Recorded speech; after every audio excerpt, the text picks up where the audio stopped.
విశాఖలో తూర్పు నౌకాదళం ఆధ్వర్యంలో విజయ్ దివస్ కార్యక్రమాన్ని నిర్వహించారు. విశాఖ బీచ్ రోడ్లో ఉన్న విక్టరీ ఎట్సీ స్తూపం వద్ద యుద్ధంలో దేశం కోసం ప్రాణత్యాగం చేసిన వారికి నివాళులర్పించారు. 1971లో పాకిస్తాన్ యుద్ధంలో విజయానికి ప్రతీకగా విజయ్ దివస్ను నిర్వహిస్తుంటారు.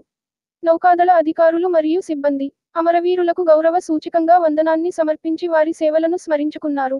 నివాళులర్పించిన వారిలో naval projects director general vice admiral G Srinivasan, GVMC commissioner Saikanth Varma, navy అధికారులు ఉన్నారు.